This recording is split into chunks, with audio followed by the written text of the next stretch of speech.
তুই অনেক লেখাপড়া করছস, হ্যাঁ তুই একটা শিক্ষিত লোক। হ্যাঁ ঠিক আছে।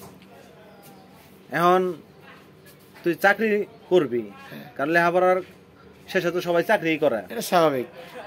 হ্যাঁ, তুই চাকরি করবি, চাকরি অনেক দিন ধরে খুঁজতাছস, চাকরি খুঁজতে খুঁজতে খুঁজতে খুঁজতে তোর জুতার তলা ক্ষয় হয়ে গেছে, একটা পাতার মতো হয়ে গেছে আর কি। চাকরি পাইতাছস না।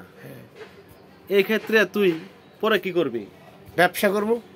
কি ব্যবসা করবি? কত বিভিন্ন ধরনের ব্যবসা আছে, যেমন গরুর ব্যবসা করবো, ছাগলের ব্যবসা করবো, নারী ব্যবসা করবো। আচ্ছা, তুই জুতা তলি ক্ষয় হওয়ার পরে কইতাছস ব্যবসা করবো। হ্যাঁ, তোর ব্যবসা করার নিয়তি আছে, তুই ওই জুতার তলি ক্ষয় করার আগে যদি ব্যবসা করতি তাহলে কি তোর লাভ হইতো না লস হইতো? অনেক কোটি কোটি গুণ লাভ হইতো। তাহলে কি তুই এতদিন এই চাকরির পিছনে দৌড়াইলি কে? এই যে আশা স্বপ্ন, যে অনেক কষ্ট করে পড়ালেখা করছি, আমি দেখি আল্লাহ আল্লাহ করে একটা যদি চাকরি পাইতো ভালো, এরকম এরকম না?